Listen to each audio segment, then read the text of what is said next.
go just based on the last game. So it becomes easy to remove some of those options. Really like the Orianna ban. This will probably force BDD once again onto the Syndra. Nico being hovered here. This is a flex. This is actually really interesting. Can theoretically be going mid, but it is just going to be Syndra. So Nico Kalista being flirted with on the side of Gen G, but Syndra will be locked away. Teddy with his center in mind, but this would add a lot more CC. I like Ashe. The Ashe is actually pretty interesting, but the Samira is a big departure actually from T1. So what T1 is looking to do with this comp now is to poke everybody low and then Inferno trigger to clean everybody up. I mean, get that vision control and use it to control some of those parts of the map that you were fighting blind on in Game 2. Yep. We need to see Carrier also get a lot of proactivity early on this rel, who does have a lot of impact Fury, that you can get with a Jace and a Zoe.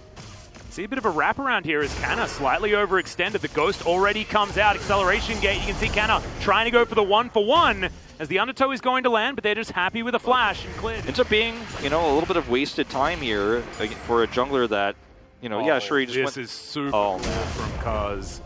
Yeah, Clid spots him. He's up a level. Yeah, this is really rough. Undertow actually misses as well. He's dead. Clid, there's no flash available. That's just going to be Kaz nicking first blood away. Game in Game 2. Yeah. It all around here as there's the attract repel on the bottom side. Ruler has to flash to get himself out of the way, and now Life in a bit of trouble. He has his flash available, but an explosive start to this one is now Rascal. This is a familiar situation as Cuz is going to get knocked up. He's underneath this turret. Canna is going to go down, so it's a trade in the end. Like, actually starting to get a little bit worried. See, when you've got an advantage here, you have an edge, you have to use it.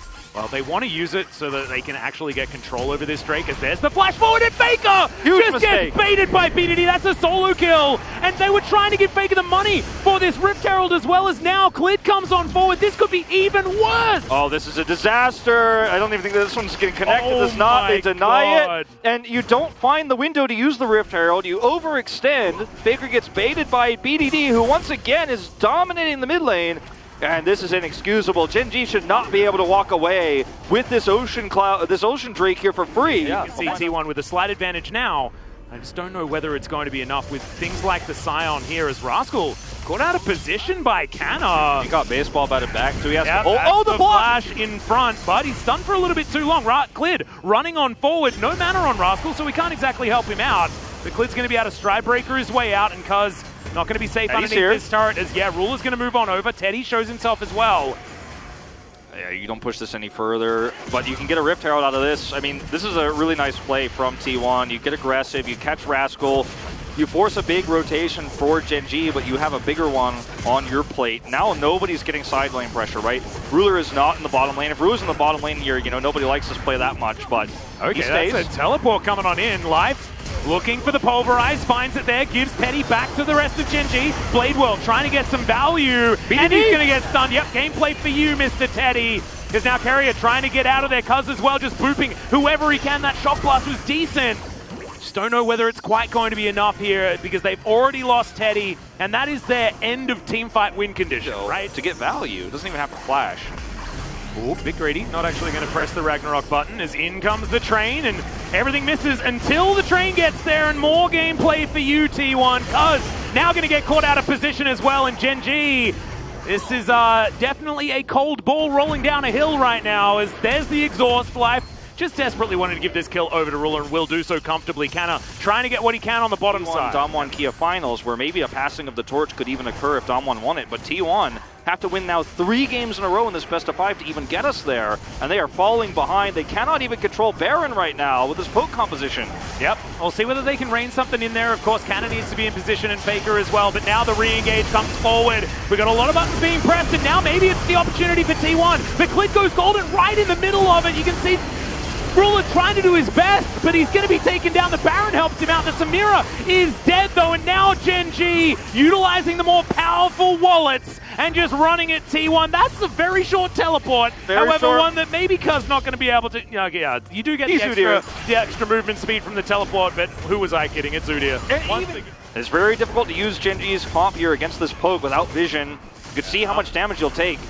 Oh, it's a big teleport to come forward here as well, as Clid just says, I don't really mind about it being CC'd, but the Baron is turned away from Carrier, looking to try and get into position for this flank play. They have to hard engage Gen G do or they're going to lose this Baron. He's outside of vision right now. Rascal getting chunked just a little bit. Clid down to half as well as the Baron down to 2,000 health. Cuz is going to get stunned. Clid gets into the pit. Can he steal it away? The answer is no. He's just dead as T1 stop the damage. They take themselves to the Baron. Rascal flashes away. Very low health. Buzz is beaten. Faker has exploded. Faker takes control. And Gen G have to walk away from a lost fight. That's a massive... Rascal gets the bad news. Teleport out from Canna. Hasn't quite taken the inhibitor just yet, as that's the decimating smash. This is a big zoom out now, as you can see Clid trying to get away from Canna. The flash not quite enough. Meanwhile, on the other side of the fight, Faker is taken down by BDD, who's now desperately trying to get out of the way. Carrier goes golden, and Teddy gets stunned. Oh no, the scat of the week is a disaster, and now Ruler is bouncing over the fight. It's a triple kill so far,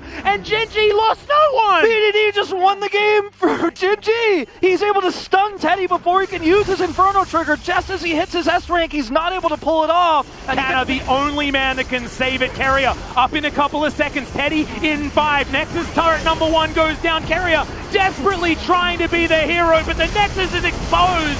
And T1 have been 3-0'd by Gen G. So to speak. I mean, is it a real curse? Hard to say. They beat them in Worlds qualifiers, but otherwise in best of 5 series, Gen G has not looked dominant against them. And Gen G, the comms in that last one were great. BDD communicating so well, so quickly. He's becoming a real leader for this team, I feel, in a lot of ways. He shows so much experience. And in this game, he was the one who made every single pivotal play. Across all 3 games, almost every single decisive moment was because he stepped forward or he flashed forward, hit the CC, and the team followed through on his call. They trust him, and you can really see it. You can see it in the comms, you can see it in the gameplay. And BDD versus Showmaker becomes such an incredible finals matchup now that I am very excited to watch. Thank you very much, guys. And Gen G was able to pick up a very clean 3-0 victory in the second round of the playoff, and now they're heading into the finals next week. T1 in game number 3 tried to play around the top side. They adjusted their strategy. We had same Jace and Zoe, but the difference was that first pick Udyr. So Udyr, a very strong early game pick, and Jace, Zoe, a very strong poke comp, but they were not trying to find a theme for their comp. They were instead just looking for some early game strong picks, for example, like Jace and Zoe. And then Sumria doesn't really find the synergy with a poke comp, but she definitely was able to find a really nice lane partner, Rel. And we had some back-to-back moments in this game, but still Gen G was able to come out victoriously. And I think both teams were able to draft a very decent comp, but Gen G usually was able to find a very stable comp, but this time around, Ruler was able to get enabled thanks to the front line that he had. Udyr full cleared in the first path, and you know, you cannot really run away from his gank. That was not the main case in the LCK, but LPL we always saw the Udyr just clearing the full camps and then ganking lanes, but Clid actually read this like a book, so he was right there in order to protect his teammate. So Gen G was able to stop T1's snowball.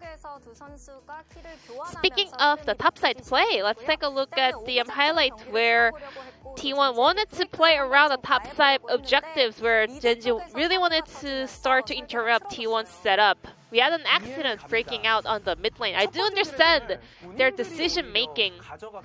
Gen G did win the first Drake. However, Zoe got too greedy. She just walks under Syndra's turret and gets solo killed. That was not about, you know, taking trades. Faker was looking for a solo kill, but miraculous turnaround from BDD was there to punish them overstepping. A lot of people actually mentioned that Syndra isn't that OP these days because all she can do is to scatter the weak, but after the nerf of the MR items, actually Syndra is slowly gaining her power back, and at the same time, that was also another very odd play coming out from Udyr with that Herald Unleash. Zoe had two options over there. Zoe could keep exerting pressure on the mid lane or rotate to the other lanes, but with that solo kill coming out from Syndra, T1 was not able to take any answers, and they had to waste their Herald as well. Now let's take a look at the second highlight where this one teamfight decided the finalist of the LCK's 2021 Spring Split. It was a very complicated situation. Actually, Clid was right there in order to stop Jace. Genji was aware that the side pressure coming out from Jace was too strong, so Jace escaped the scene with a TP on that lane, but Jace took a TP onto the bottom lane. However, Clid was trying to body block him as hard as it could possibly do, and then BDD finds a massive CC onto Faker. He exactly lands that Scatter the Weak on the porter jump of Zoe. And then later on, another Scatter the Weak was targeted on that Samira. So Samira was not able to pull any trigger in this game, to be completely honest. After Zoe gets eliminated like that, you only need to focus on Samira. And there were too many CCs on the side of Genji in order to interrupt her style ultimate.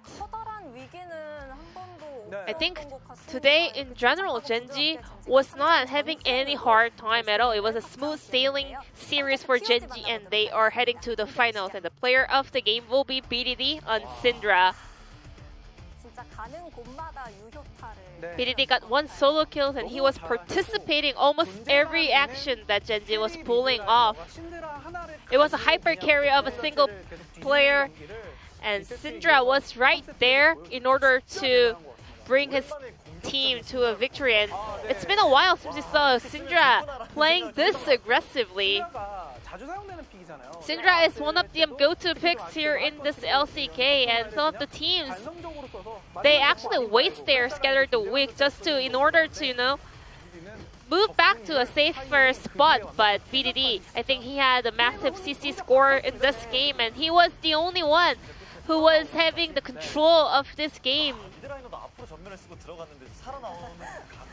Not many mid laners can flash forward and also survive. And slowly wrapping up his vote numbers is BDD, and now he's gonna get the 9 out of 9 votes for this BDD. I think he was the unstoppable mid laner in this game.